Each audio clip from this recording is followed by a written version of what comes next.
Baik, Assalamualaikum warahmatullahi wabarakatuh. Om Swastiastu, Namo Buddhaya, salam kebajikan kepada kita semua. Sebelumnya, perkenalkan nama saya Muhammad Ria Farizi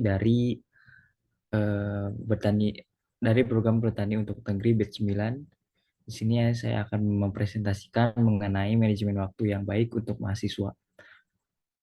Baik, teman-teman sekalian, bayangkan Anda sedang menghadapi tugas kuliah bertumpuk, kegiatan organisasi, dan jadwal pribadi yang padat.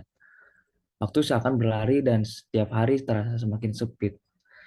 Mahasiswa seringkali menghadapi tekanan akademik maupun non-akademik seperti ekstrakurikuler dan sebagainya.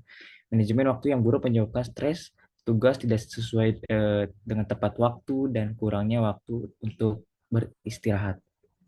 Nah, masalah manajemen waktu biasanya muncul karena penundaan, kurangnya prioritas, dan multitasking yang berkelebihan akibat mahasiswa sering merasa kewalahan dan kehilangan kontrol.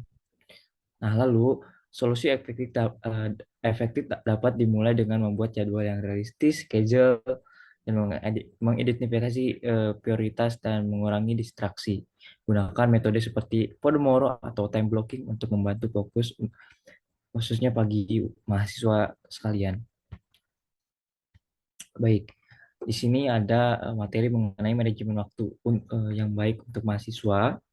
Sebelumnya, apa itu manajemen waktu secara definisi dan teori? Manajemen waktu adalah proses perencanaan dan pengendalian waktu yang dihabiskan untuk aktivitas tertentu dengan tujuan meningkatkan efisiensi dan produktivitas. Jadi, manajemen waktu ini bisa sangat berguna untuk kita para mahasiswa yang sangat kesulitan dalam mengontrol waktu dengan baik.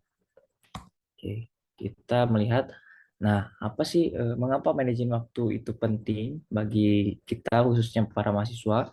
Yang pertama yaitu meningkatkan produktivitas. Nah, tentunya memungkinkan kita untuk menyelesaikan lebih banyak tugas dan waktu yang sama. Tetapi juga dengan manajemen waktu itu bisa mengurangi tingkat stres di dalam kehidupan mahasiswa aja. Menghindari perasaan terburu-buru karena tenggat waktu yang berdekatan, karena dengan manajemen waktu kita dapat membuat jadwal dan membuat kegiatan sesuai dengan jadwal. Jadi untuk yang ketiga ada meningkatkan kualitas hasil. Dengan waktu yang cukup kita bisa mengerjakan tugas dengan lebih baik dan tanpa terburu-buru karena kegiatan sebelumnya sudah diklasifikasikan terlebih dahulu sebelum kita melakukannya. Lalu ada menjaga keseimbangan hidup. Nah, terakhir ini sangat penting karena ini menurunkan mood yang jelek karena membantu mengolah waktu antara tugas akademik, sosial, kegiatan sosial, dan waktu pribadi. Jadi harus dibagi-bagi antara waktu akademik maupun non akademik. Oke, selanjutnya itu ada apa saja sih manfaat dari kita membuat manajemen waktu? Yang pertama yaitu meningkatkan efisiensi dan fokus, mengelola waktu dengan baik, membantu fokus pada tugas yang paling penting dan mendesak. Jadi teman-teman sekalian bisa meningkatkan efisiensi dan juga rasa fokus teman-teman terhadap materi atau apa yang sedang teman-teman fokuskan bisa lebih cenderung dapat dipahami dengan jelas. Lalu untuk yang kedua itu pengurangan penundaan, membuat jadwal atau schedule dan batas waktu sendiri mengurangi kebiasaan penunda pekerjaan. Jadi teman-teman bisa nih yang tadinya suka bermalas-malasan atau menunda beberapa pekerjaan atau tugas, jadi tidak lagi untuk menundakan tugasnya. Lalu yang tadi disebutkan bahwa sebelumnya dapat disinggung bahwa untuk yang ketiga itu pengelolaan stres yang lebih baik. Jadi rencana yang lebih baik menghindari stres berlebihan yang disebabkan oleh tumpuknya pekerjaannya. Jadi ini berkaitan dengan kurangnya penundaan. Jadi ini berjalannya pengurangan penundaan ini bakal berpengaruh kepada tingkat stres yang kita alami saat ini. Lalu teman-teman bisa juga memperbaiki kualitas hidup yang lebih baik, yaitu dengan mengatur waktu dengan baik, memungkinkan lebih banyak waktu untuk beristirahat dan bersosialisasi, menjaga keseimbangan antara kerja dan waktu pribadi. Nah, ini ada sedikit tips untuk meningkatkan manajemen waktu.